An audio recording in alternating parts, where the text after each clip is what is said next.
200 ওট আপনি আটকিয়েছেন, 200 ওট হলো আমার, আপনি 200 ওট আমাকে দিয়ে দেন, এই জন্য আমি আপনার কাছে আসছি। তো আপনি কুরাইশের সর্দার না? হ্যাঁ আমি কুরাইশের সর্দার, আমার নাম হলো আব্দুল মুত্তালিব, আমি ওই কাবা শরীফের মুতাওয়াল্লি। তো আপনার উপরে আমার খুব আফসোস হইতেছে, আপনি তো মানুষ, সম্মানিত হইলে লাভ কি?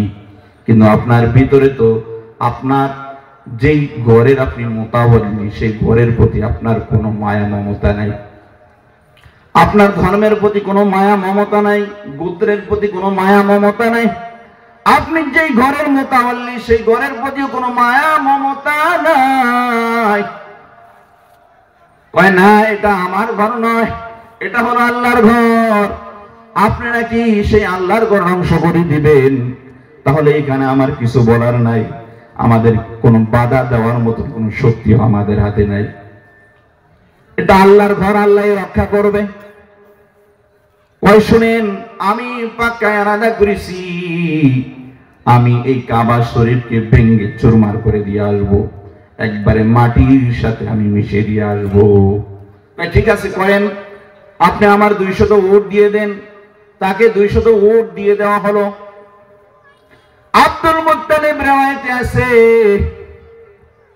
সে অনেক টাকা পয়সা দেওয়ার জন্য নিয়ত করেছে যে আপনাকে আমি অনেক টাকা পয়সা দিয়ে দেই, আপনি তারপরেও আপনি ইয়ামানে ফিরে যান, আপনি কাবার উপরে কোনো আঘাত করিয়েন না, এই ঘরের উপরে আপনি কোনো আঘাত করতে যায়েন না, আপনার যা পরিমাণ টাকা পয়সার প্রয়োজন আমরা দিয়ে দেই, আপনি চলে যান। আব্রাহা বলতেছে না না না, আমি টাকা পয়সার জন্য এখানে আসি নাই, আমি একমাত্র আসছি কাবা শরীফকে ভেঙে চুরমার করে দেওয়ার জন্যই কিন্তু আমি এখানে আসছি। আপনি কি দেখেননি আপনার প্রতিপালক কেমন ব্যবহার করেছেন বস্তি বাহিনীদের সাথে? আলাম তারা কাইফা ফাআলা রাব্বুকা বিআসহাবিল ফিল। মহান আল্লাহ তাআলা নবীকে ডাক দিয়ে বলেন, হে নবী, আলাম তারা কাইফা ফাআলা রাব্বুকা বিআসহাবিল ফিল, আপনি কি দেখেননি আপনার রব হস্তি বাহিনীদের সাথে কেমন ব্যবহার করেছেন? ও নবী, আপনি কি দেখেননি?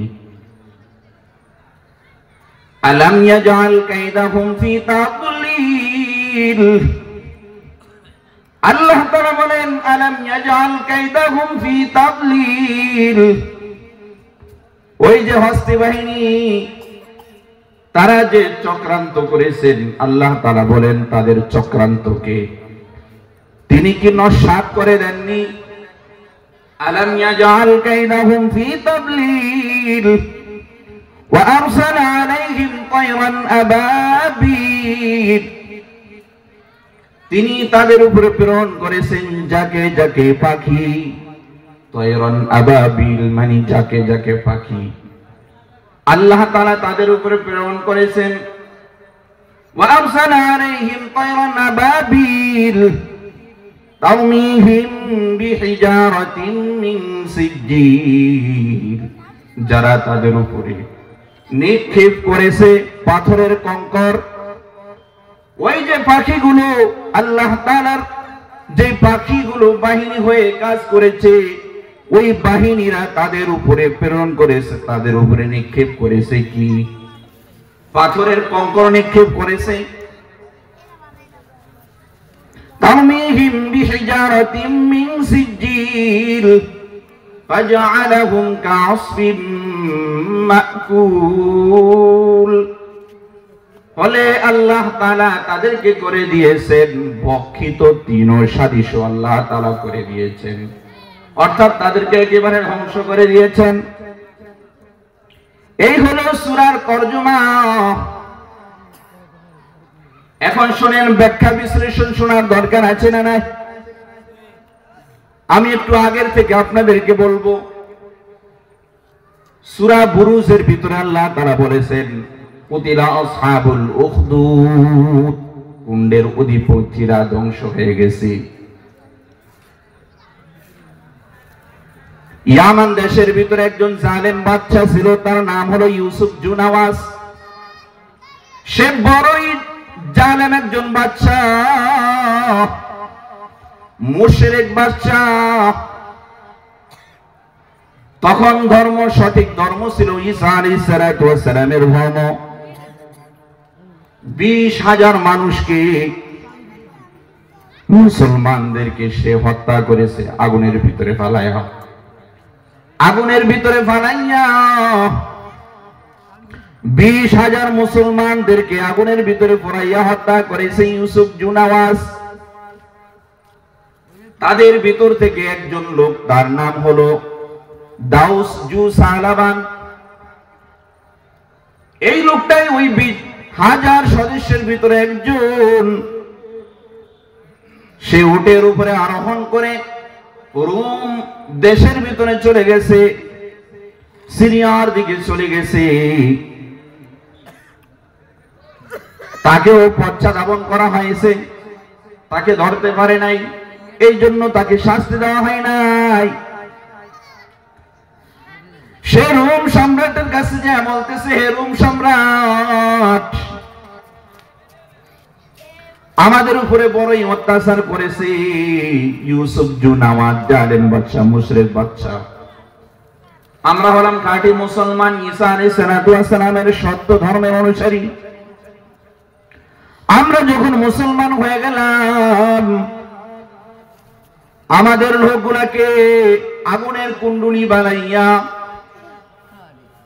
ওই গর্তের ভিতরে লাকড়ি ফালাইয়া আমাদেরকে সেখানে ফালাইয়া আমাদেরকে হত্যা করেছে। আমি কোন রকমে আমি বেঁচে এসেছি। এখন কি করা যায়? রোম সম্রাট এই সংবাদ শুনে মাথা গরম হয়ে গেছে। রোম সম্রাট ও খ্রিস্ট ধর্মের। রোম সম্রাট তাড়াতাড়ি করে একটি পত্র লিখলো নাজ্জাশীর কাছে। আমি সিনিয়র বাদশা, নাজ্জাশীর কাছে একটি পত্র লিখলো, ও নাজ্জাশী, দাউস জু সালাবান যা বলে তার কথা আমল দেন, তার সহযোগিতা করেন, সে কি চায় তাকে সাহায্য করেন। রোম সম্রাট যখন এই কথা বলে দিয়েছে, নাজ্জাশী পত্র পাওয়ার সাথে সাথে বলল, হে দাউস জু সালাবান, কি জন্য এসেছো? নাজ্জাশীর কাছে সব ঘটনা খুলে বলা হলো। নাজ্জাশী তখন 2 জন ব্যক্তির নেতৃত্বে একদল সেনাবাহিনী প্রেরণ করলো ইয়ামান দেশের ভিতরে। একদল সেনাবাহিনী 2 জন ব্যক্তির নেতৃত্বে, একজনের নাম হলো ইরবাদ, আমির ইবনে ইরবাদ, আরেকজনের নাম হলো আব্রাহা। এই হলো আব্রাহা। এই সূরার ভিতরে যে আব্রাহার কথা বলা হয়েছে, যে হস্তে বাহিনী নিয়ে আসছিল আব্রাহা, সে আব্রাহা। আরেকজন হলো আমির ইবনে ইরবাদ। এই 2 জনকে যখন ওই বাহিনীর আমির বানিয়ে পাঠানো হলো, ওই 2 জন ইয়ামান দেশের ভিতরে এসে যুদ্ধ শুরু করে দিয়েছে। এক পর্যায়ে ইউসুফ জুনাওয়াজ, তার থেকে ক্ষমতা ছিনিয়ে নেওয়া হলো। জালেম বাচ্চা থেকে ক্ষমতা ছিনিয়ে নেওয়া হলো। জালেম বাচ্চা তখন ভেগে গিয়েছিল। যাইতে যাইতে নদীর ভিতরে পড়ে সে নদীর ভিতরে হাবুডুবু খেয়ে মৃত্যুবরণ করলো। এদিক দিয়ে এই 2 জন আব্রাহা আর ইরবাদ 2 জন মিলে এখন ইয়ামান শাসন করতেছে। ইয়ামান কয়েকদিন শাসন করার পর, কয়েক বছর শাসন করার পর 2 জনের ভিতরে ক্ষমতার দ্বন্দ্ব শুরু হয়ে গেছে। উভয় দলের ভিতরে সংঘর্ষ হয়ে উভয় দল যুদ্ধ শুরু করে দিয়েছে।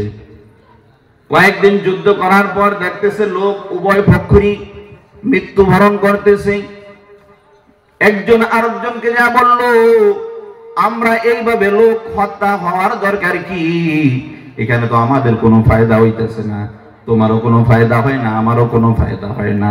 তাহলে শোনো, আমরা একটা কাজ করি, আমরা এমন ভাবে একটা কাজ করব যে বিজয় হইতে পারবে আমাদের 2 দলের ভিতরে।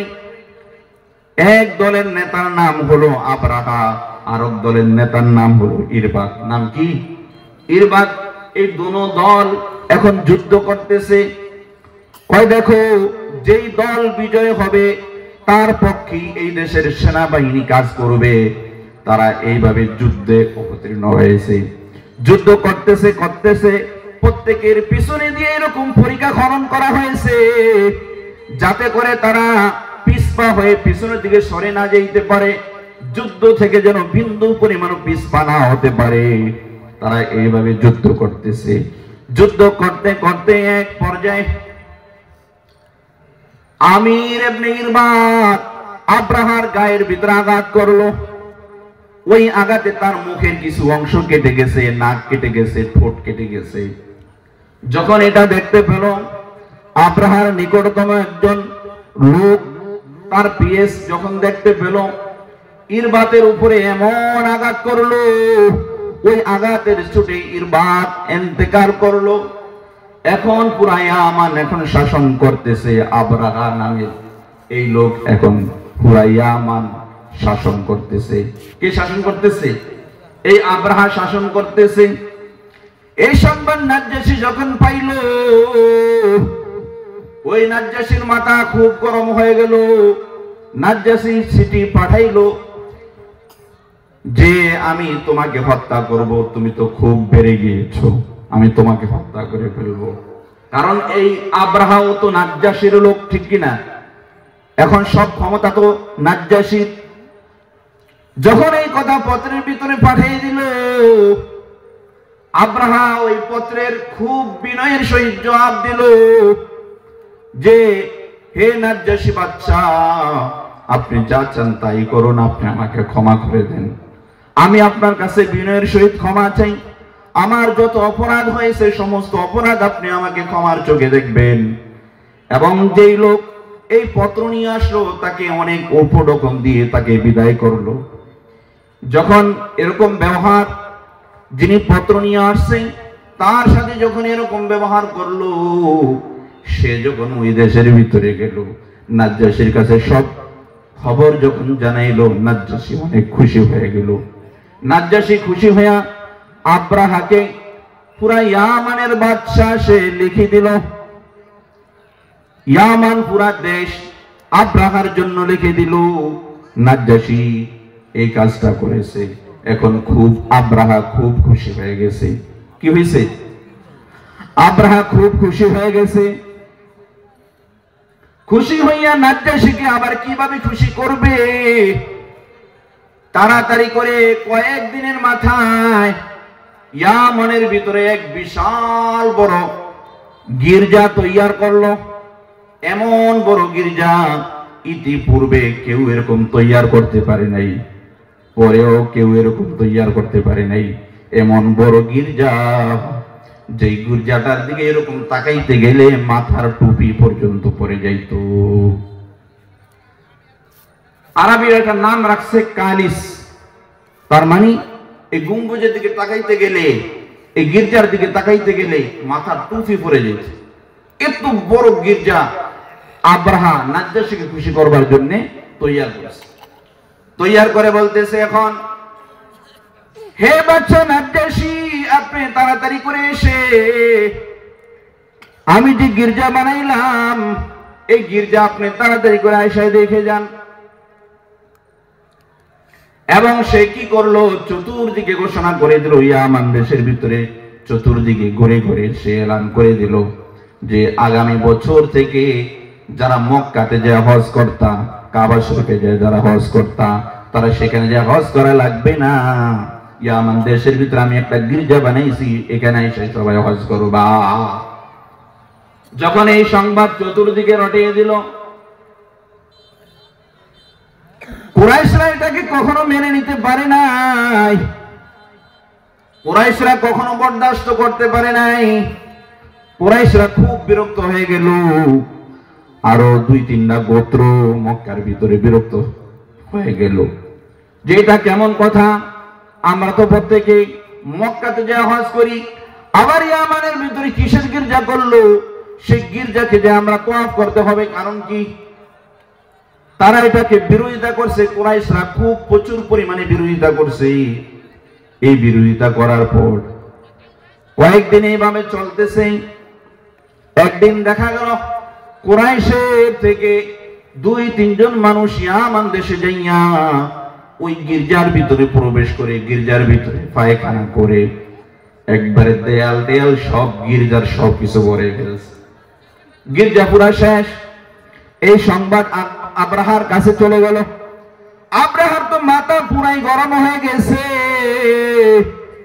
এই কাজটা কারা করলো?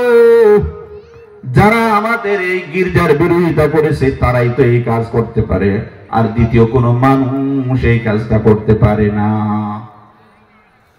আব্রাহা সন্দেহ করলো কুরাইশের মানুষ এই কাজটা করেছে। এক রিওয়ায়াতে এমন আছে কুরাইশের 4-5 জন, কয়েকজন লোক, আরো বেশিও হতে পারে, কয়েকজন লোক ইয়ামান দেশের ভিতরে যাইয়া ওই গির্জার ভিতরে আগুন জ্বালিয়ে দিল।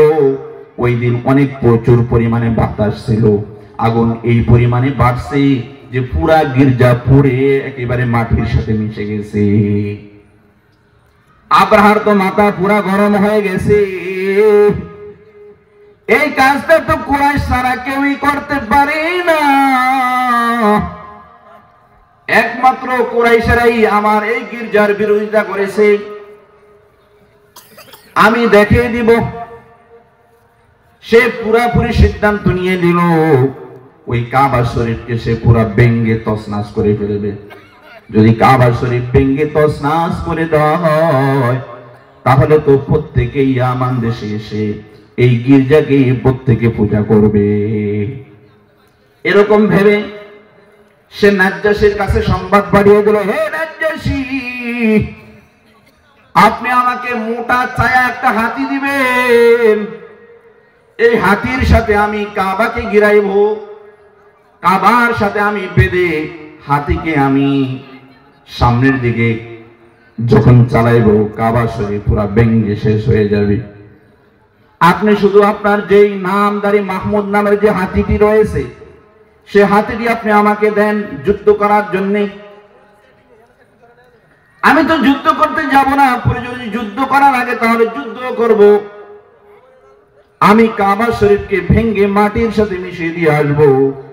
তাড়াতাড়ি করে নাজ্জাশী মোটা যে হাতিটা, সেটার নাম ছিল মাহমুদ। নাম কি? মাহমুদ নামের এই হাতিটি দিয়ে দিল। সে এই হাতির সাথে আরো 8টা হাতি নিল, অথবা আরো 12টা হাতি নিল। এই 12টা বা 8টা হাতি এই মাহমুদের সাথে নিয়ে সে কাবা শরীফের দিকে রওনা করেছে, মক্কার দিকে রওনা করেছে। যাইতেছে প্রতিমধ্যে অনেকেই বাধা দিল, অনেকটি গোত্র বাধা দিয়েছে। না না না, আব্রাহা এত পরিমাণে সৈন্য নিয়ে আসছে, 60,000 সৈন্য সে নিয়ে আসছে। কত হাজার? 60,000 সৈন্যের বিরুদ্ধে কেউ কোন আন্দোলন করে শান্তি পাবে? কেউই কোন আন্দোলন করে সাকসেস হয় নাই। যারা বাধা দিয়েছে প্রত্যেককে এরকম আটক করে নিয়ে আসছে, বন্দী করে নিয়ে আসছে। নুফাইল নামের এক লোক, সেও এরকম বাধা দিয়েছিল অনেক লোক নিয়ে, কিন্তু সেও সাকসেস হতে পারে নাই। তাকেও বন্দী করে নিয়ে আসছে তাকে মেরে ফেলার জন্য। আব্রাহা বলেছিল, কিন্তু সে যখন বলল যে আমি তোমাদেরকে পথ দেখে আমি কাবাতে নিয়ে যাব, তখন আর তাকে মারে নাই। এরকম করে আরো কয়েকটা গোত্র এরকম বাধা দিয়েছিল, না কেউই বাধায় কোনো সাকসেস হতে পারে নাই, কেউই তাদেরকে আটকাইতে পারে নাই, বরঞ্চ তাদেরকে আরো বন্দী করে সামনের দিকে এগিয়ে গিয়েছে। মক্কার নিকটতম স্থানে যাইয়া মক্কার বাহিরে সে অবস্থান করতেছে। সেখানে অবস্থান করে চারণ ভূমির ভিতরে যত রকমের পশু ছিল সমস্ত পশুগুলিকে সে আটক করেছে। সে সবগুলাকে সে নিজেই আত্মসাৎ করেছে। ওই যে পশুগুলি সে আত্মসাৎ করলো। নবীর দাতার নাম আব্দুল মুত্তালিব। এই আব্দুল মুত্তালিবের 200 উট সে আটক করেছে। সে এগুলাকে আটক করার পর তার একজন লোক, নিজস্ব একজন লোককে পাঠাইলো, যা দেখো কুরাইশের সরদারকে তার কাছে যে একটু জিজ্ঞেস করো, তাকে একটু আমার কাছে ডেকে নিয়ে আসো, দেখি তার কোন কিছু চাওয়ার আছে কিনা। ওই লোক খোঁজ করলো যে কুরাইশের নেতাকে, সকলেই বলে দিল যে আব্দুল মুত্তালিব হলো কুরাইশের নেতা। আব্দুল মুত্তালিবের কাছে প্রত্যেকে চলে গেল। আব্দুল মুত্তালিবের কাছে ওই লোক যায় বলতেছে, আপনাকে আব্রাহা তার সাথে সাক্ষাৎ করার জন্য বলেছে। আব্রাহা এসেছে কাবা শরীফকে ভেঙে মাটির সাথে মিশিয়ে দেওয়ার জন্য। আপনারা যদি কোনো বাধা না দেন তাহলে তো কোনো সমস্যা নাই, আর যদি বাধা দেন তাহলে আপনাদের সাথে প্রয়োজনে যুদ্ধ করবে। আব্দুল মুত্তালিব তখন বলে উঠল, যুদ্ধ করার মতন সামর্থ্য আর শক্তি আমাদের নাই, বাধা দেওয়ার মতন আমাদের কোনো সাহস আর শক্তি নাই। আল্লাহর ঘর আল্লাহই রক্ষা করবে, এটার মালিক আমি না। আল্লাহর ঘর আল্লাহই রক্ষা করবে, কোনো সমস্যা নাই। তাহলে আপনাকে আব্রাহা ডেকেছে, তার সাথে একটু আপনার সাথে কথা আছে। সে গেল। আব্দুল মুত্তালিব চেহারা অনেক সুন্দর, অনেক সুঠাম দেহের অধিকারী, যে কোনো মানুষই দেখতো তাকে সম্মান করতে বাধ্য। এমন একজন দেহের অধিকারী, এমন একজন সম্মানিত মানুষ, এমন একজন টাকাওয়ালা মানুষ। আব্রাহার কাছে যখন গেল, আব্রাহা তার সিংহাসন থেকে দাঁড়িয়ে গেল তাকে সম্মান করার জন্য। আব্রাহা দোয়াশের মাধ্যমে জিজ্ঞেস করলো, এই লোকটা কিসের জন্য এসেছে? আপনি যে ডেকেছেন এই জন্য এসেছে। আপনি কি চান? আমি কিচ্ছু চাই না, আমার যে 200 উট আপনি আটকিয়েছেন, 200 উট হলো আমার, আপনি 200 উট আমাকে দিয়ে দেন, এই জন্য আমি আপনার কাছে আসছি। আপনি কুরাইশের সর্দার না? হ্যাঁ, আমি কুরাইশের সর্দার, আমার নাম হলো আব্দুল মুত্তালিব, আমি ওই কাবা শরীফের মুতাওয়াল্লি। তো আপনার উপরে আমার খুব আফসোস হইতেছে, আপনি তো মানুষ, সম্মানিত হইলে লাভ কি? কিন্তু আপনার ভিতরে তো আপনার যেই ঘরের আপনি মুতাওয়াল্লি, সেই ঘরের প্রতি আপনার কোনো মায়া মমতা নাই, আপনার ধর্মের প্রতি কোনো মায়া মমতা নাই, গোত্রের প্রতি কোনো মায়া মমতা নাই। আপনি যেই ঘরের মুতাওয়াল্লি, সেই ঘরের প্রতিও কোনো মায়া মমতা নাই। কয় না, এটা আমার ঘর নয়, এটা হলো আল্লাহর ঘর। আপনি নাকি সেই আল্লাহর ঘর ধ্বংস করে দিবেন? তাহলে এখানে আমার কিছু বলার নাই, আমাদের কোনো বাধা দেওয়ার মতো কোনো শক্তি আমাদের হাতে নাই। এটা আল্লাহর ঘর, আল্লাহই রক্ষা করবে।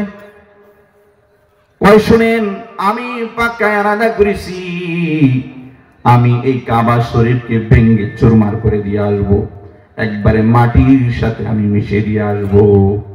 ঠিক আছে, করেন, আপনি আমার 200 উট দিয়ে দেন। তাকে 200 উট দিয়ে দেওয়া হলো। আব্দুল মুত্তালিব riwayate আছে, সে অনেক টাকা পয়সা দেওয়ার জন্য নিয়ত করেছে যে আপনাকে আমি অনেক টাকা পয়সা দিয়ে দেই, আপনি তারপরেও আপনি ইয়ামানে ফিরে যান, আপনি কাবার উপরে কোনো আঘাত করিয়েন না, এই ঘরের উপরে আপনি কোনো আঘাত করতে যায়েন না, আপনার যা পরিমাণ টাকা পয়সার প্রয়োজন আমরা দিয়ে দেই, আপনি চলে যান। আব্রাহা বলতেছে, না না না, আমি টাকা পয়সার জন্য এখানে আসি নাই, আমি একমাত্র আসছি কাবা শরীফকে ভেঙে চুরমার করে দেওয়ার জন্যই কিন্তু আমি এখানে আসছি। ঠিক আছে, riwayate আছে আব্দুল মুত্তালিব সহ আরো কয়েকজন মানুষ কাবা শরীফের কোণার ভিতরে স্পর্শ করে আল্লাহ তাআলার কাছে দোয়া করেছেন যে হে আল্লাহ, প্রত্যেকের নিজ ঘরকে হেফাজত করে, আল্লাহ আপনার ঘরকে আপনি হেফাজত করেন। আমাদের এই পরিমাণ কোনো শক্তি নাই যে আব্রাহার হাত থেকে এই ঘরকে রক্ষা করব, ঠিক কি না?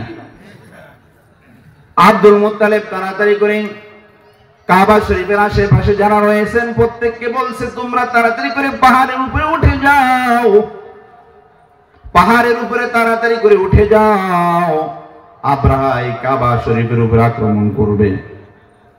তার উপরে যদি কোনো রকমের গজব পড়ে তাহলে তোমাদের উপরে এমন আছে পড়তে পারে। তাড়াতাড়ি করে তোমরা পাহাড়ের উপরে উঠে যাও। প্রত্যেকে আশেপাশে কাবা শরীফের আশেপাশে যারা ছিলেন থেকে কাবা বিভিন্ন রকমের পাহাড়ের উপরে উঠে গেল। আব্রাহা সকালবেলা বড় হাতি মাহমুদকে সজ্জিত করলো, কাবা শরীফের অভিমুখে রওনা করবে। আর ওই যে নুফাইল নামের যে লোকটাকে বন্দী করে নিয়ে